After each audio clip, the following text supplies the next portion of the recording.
सर्वप्रथम मैंने कल भी अपनी बात में कहा था कि सनातन धर्म को पूरे विश्व में राष्ट्र हित की जागृति को हमको जगाना है। देश के हर वर्ग के विकास की हमको बात करना है।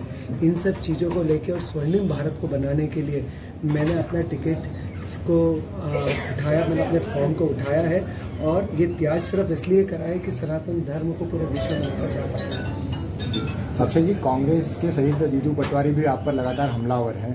वो कह रहे हैं कि बहुत टिकट जिनको नहीं मिला वो जाते तो इतना नहीं लगता, लेकिन टिकट मिलने के बाद आप आए हैं और आपने पार्टी के साथ धोखा किया, क्या कहें? हर जमाने में एक टैगलाइन होती है, अगर कलयुग की मैं बात करूं तो संघे शक्ति कलयुग है। संघे शक्ति कलयुग है मतलब अगर कलयुग में अगर किसी को आगे बढ़ना है तो वो सिर्फ और सिर्फ संघ और संगठन की शक्ति से ही आगे बढ़ सकते हैं। तो ये लाइन मैं इसलिए भी दे रहा हूँ कि जो बाकी लोग मेरे बारे में बात कर रहे हैं वो इस पर विचार करें और इस पर चिंतन करें। कांग्रेस के बारे में क्या कहना चाहेंगे? संगठन के बारे में, राहुल गांधी के बारे में मैंने एक लाइन में पूरी परिकाष्ठा कर दी, संघे शक्ति कलयुग है, जहाँ संगठन होगा वहीं राम राज्य आएगा। कांग्रेस के लोग कह रहे हैं आपने डर के मारे और प्रोटोकॉल के कारण अपने पार्टी बदली है, सत्य है क्या? अगर ऐसा होता तो जो आदमी विधानसभा 4 से टिकट मांग रहा था, जिसको कि हम अयोध्या कहते हैं और मध्य प्रदेश की सबसे टफ सीट मानी जाती है, अगर उस सीट से वो काम करने की ताकत रखता है तो उसके मन में कोई डर और भय की बात करना पूरी बेईमानी है। अक्षय जी, एक केस के बारे में लगातार जिक्र आ रहा है जी, धारा 307 जिस केस में बढ़ाई गई, बिल्कुल, क्या कहेंगे उस केस को लेकर आप? बिल्कुल, मैं आपको ये बताना चाहता हूँ कि मैं पिछले 25 साल से कार्यरत हूँ और इस 25 साल में मात्र एक केस मेरे ऊपर चल रहा है और उसी की बात कर रहे हैं, जो 307 की बात कर रहे हैं। 307 का जो केस है उसके अंदर कोर्ट ने ये कहा है कि प्रथम दृष्टिया, प्राइमा फेसिया इसको कहते हैं, प्रथम दृष्टिया ऐसा लगता है कि 307 पे भी विवेचना होनी चाहिए। तो 10 मई की जो तारीख लगी है उस दिन उस पर विवेचना होगी। जब हमारा वकील आर्ग्यू करेगा, उनका वकील आर्ग्यू करेगा, उसके बाद डिसाइड होगा कि 307 लगना चाहिए या नहीं लगना चाहिए। उसके बाद उसके आगे की कार्रवाई चालू होगी। भारतीय जनता पार्टी में आपको किस पद से सम्मानित किया जाएगा?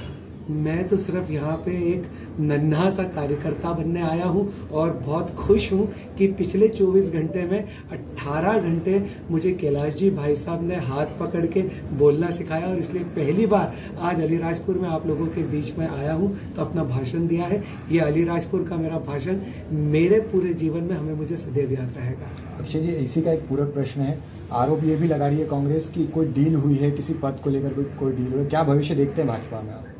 जो आदमी का नामांकन फॉर्म में 0 से अर्श तक गया हो तो वो क्या डील करेगा?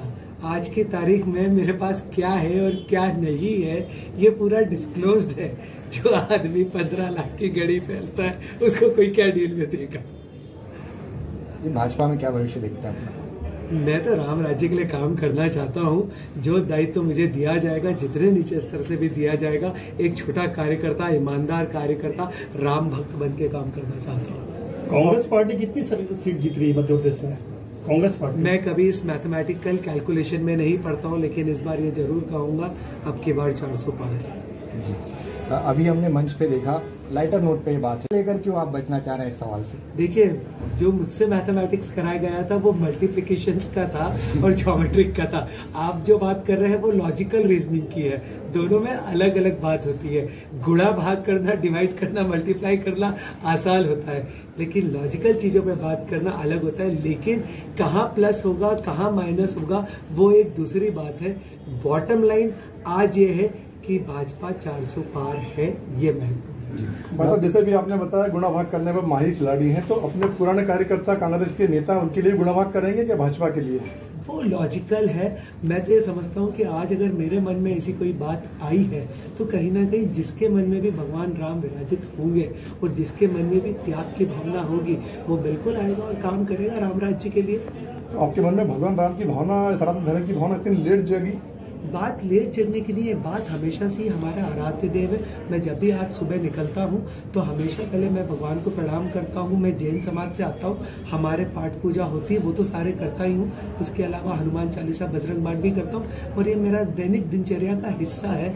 लेकिन मुझे ऐसा लगता है कि आज जब हम कलयुग में रहते हैं, जहाँ हर आदमी कर्मवीर बनना चाहता है, हर आदमी पैसे कमाना चाहता है, अपने घर को आगे बढ़ाना चाहता है, उसके साथ साथ ये भी महत्वपूर्ण है कि उसके दिल में धर्म भी होना चाहिए, उसके दिल में भगवान के लिए आस्था भी होनी चाहिए, उसको भी अपने आराध्य देव को मानना चाहिए, उसके मन में भी संस्कार होना चाहिए। तो ये देश संस्कार और संस्कृति का है, और संस्कार अगर किसी के मन में आते हैं और उसको आगे बढ़ाते हैं तो इसमें कोई गलत नहीं है। ठीक, इंदौर बनाओगे? सॉरी, इंदौर शहर को कांग्रेस मुक्त इंदौर शहर बनाओगे? मैं इसकी बात नहीं करता हूँ। मैं ये बात जरूर करता हूँ कि अगर वर्ल्ड मैप पे देखा जाएगा और तरक्की देखी जाएगी, आज इंदौर को स्वच्छ इंदौर के नाम से जाना जाता है। मैं अपनी लाइन में बोलता हूँ, clean Indore, green Indore, dream Indore, ये सबसे ज्यादा इम्पोर्टेंट है और इसी पे इंदौर के लिए काम हो। बट आप भी स्वच्छता के एक पार्ट बने हैं क्या? जैसे चर्चा चल रही है सूरत और इंदौर स्वच्छता के अंग थे, तो कैलाश बंग का भाजपा माना भी स्वच्छता के दृष्टिकोण से देखा जाए क्या? ये तो पत्रकारिता की बातें हैं, चलती है, चलिए।